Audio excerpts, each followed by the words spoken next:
परिचय। अजय, आओ एक खेल खेलते हैं। कौन सा खेल विजय? तुम अपने मन में किसी भी संख्या के बारे में सोचो। इस खेल के अंत में मैं तुम्हें वह संख्या बता दूंगा। ठीक है। अब उस अंक के साथ 4 का गुणा करो।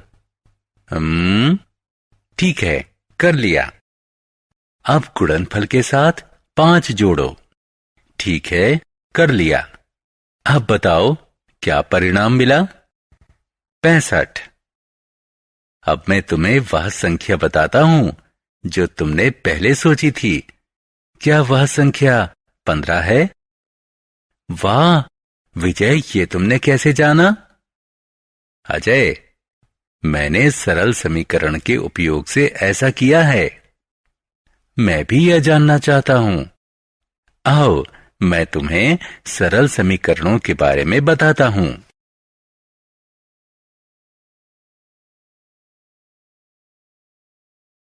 उद्देश्य। इस पाठ के अंत में आप निम्न करने में सक्षम हो जाएंगे। एक समीकरण को बनाना, समीकरण की अवधारणा को समझना, किसी कथन को समीकरण में और किसी समीकरण को कथन में परिवर्तित करना, समीकरण को हल करना, स्थानापन्न को समझना, सरल समीकरण से संबंधित समस्याओं का समाधान करना। समीकरण बनाना। सबसे पहले मैं तुम्हें समीकरण बनाना बताऊंगा। आओ एक उदाहरण लेते हैं। मैं तुमसे एक संख्या के बारे में सोचने को कहूंगा। मैंने तुमसे एक संख्या के बारे में सोचने को कहा। मुझे उस संख्या का पता नहीं था। मेरे लिए यह कुछ भी 1, 2, 3, 11 या 100 हो सकती थी। मैं इस अज्ञात संख्या को एक अक्षर x से व्यक्त करता हूं। तुम x की जगह y या t या कोई भी दूसरा अक्षर ले सकते हो। मैंने तुम्हें संख्या को 4 से गुणा करने को कहा। गुणनफल 4x हुआ। फिर इसमें 5 जोड़ा जो कि 4x जमा 5 हुआ। आपको परिणाम 65 प्राप्त हुआ था, जिसका अर्थ है कि 4x जमा 5 बराबर है 65 के। अब x का मान जानने के लिए इसमें विभिन्न मान रखते हैं। यदि x बराबर 1 है तो हम उत्तर 9 प्राप्त करते हैं। यदि x बराबर 5 है तो हम उत्तर 25 प्राप्त करते हैं। इसी प्रकार यदि x बराबर 15 है तो हम उत्तर 65 प्राप्त करते हैं। यह बहुत आसान है। समीकरण 1। विजय, क्या तुम बता सकते हो कि समीकरण क्या होता है? समीकरण में सदैव समानता का एक चिन्ह होता है।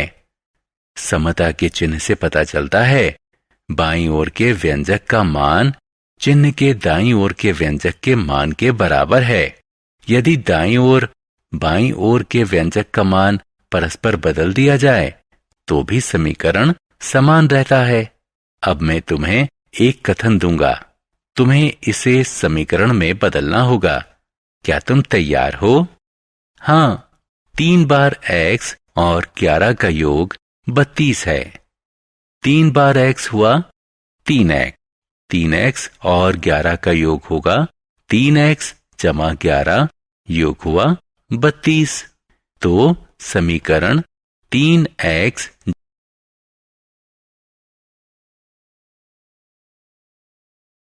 समीकरण। तो हम समीकरण को भी कथन में बदल सकते हैं। क्या तुम कोई उदाहरण दे सकते हो? ठीक है, इस समीकरण को देखो। x घटा 5 बराबर 9। हम इसे इस रूप में लिख सकते हैं। x से 5 निकालने से 9 बचता है और हम लिख सकते हैं 5p बराबर 20। एक संख्या p को 5 से गुणा करने पर 20 प्राप्त होता है। यह सही है। समीकरण को हल करना। हम एक समीकरण कैसे हल करते हैं? एक संतुलित समीकरण अपने दोनों पलड़ों पर बराबर वजन रखे एक तराजू की तरह है। यदि हम दोनों पलड़ों पर समान वजन रखें तो उसकी डंडी क्षैतिज हो जाती है। इसी प्रकार यदि हम एक समान वजन को हटाएं तो भी उसकी डंडी क्षैतिज ही रहती है। ठीक यही बात समीकरण के लिए भी सही है। यदि हम दोनों पक्ष से एक ही संख्या जोड़ें तो समीकरण अप्रभावित रहता है, और अगर हम दोनों पक्षों से एक ही संख्या घटाएं तो भी समीकरण अपरिवर्तित रहता है। यदि हम एक सही संख्या से गुणा या भाग दें तो भी समीकरण अपरिवर्तित रहता है।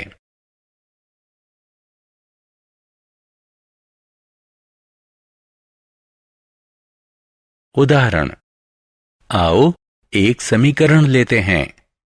x जमा 3 बराबर 8। इस समीकरण के दोनों पक्षों से हम 3 घटाएंगे। नया बायां पक्ष है x जमा 3 घटा 3 बराबर x, और नया दायां पक्ष है 8 घटा 3 बराबर 5। इस प्रकार हम x बराबर 5 प्राप्त करते हैं। लेकिन हमें 3 क्यों घटाना चाहिए? कोई दूसरी संख्या क्यों नहीं? क्योंकि 3 घटाने से दायां पक्ष x के बराबर हो गया। क्या तुम्हें यकीन है कि यह संख्या सही है? हम x की जगह में उत्तर रखकर इसकी जांच कर सकते हैं। यदि दायां पक्ष बाएं पक्ष के बराबर है तो जवाब सही है। हम देख सकते हैं कि यहां बायां पक्ष दाएं पक्ष के बराबर है, इसलिए हमारा जवाब सही है।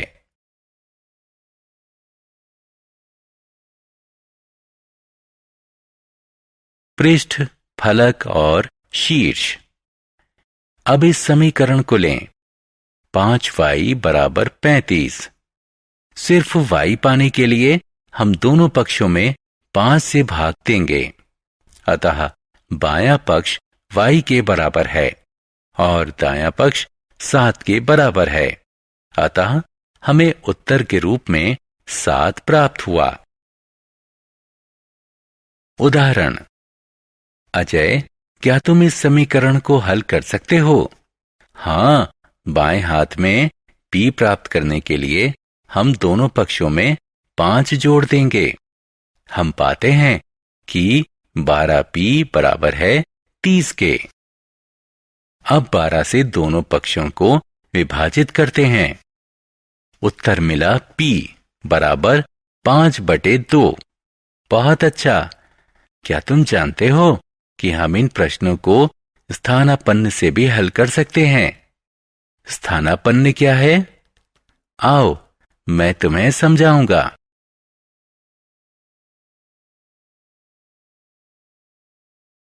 स्थानापन्न। स्थानापन्न का अर्थ है पक्ष बदलना। उदाहरण के लिए इस उदाहरण में हमने 5 का पक्ष बदल दिया है, और जब हम किसी संख्या का स्थानापन्न करते हैं तो धन ऋण में बदल जाता है और ऋण धन में बदल जाता है। और अब 12 को स्थानापन्न करके p 30/12 हो जाता है, जो कि बराबर है।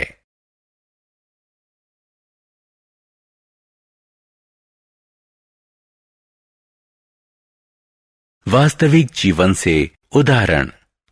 अजय, अब तुम समीकरण को हल करना जानते हो। तुम्हारे लिए एक प्रश्न है, पूछो।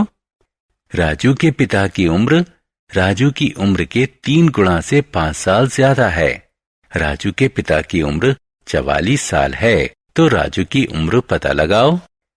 हमें राजू की उम्र पता करनी है, तो हम उसकी उम्र x मान लेते हैं।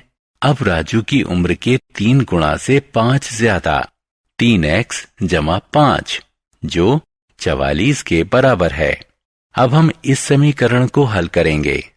5 को दाएं तरफ स्थानापन्न करने पर हमने प्राप्त किया 3x बराबर 39 के। 3 को दाएं तरफ स्थानापन्न करने से हमने पाया कि x बराबर है 13 के। इसलिए राजू की उम्र 13 साल है।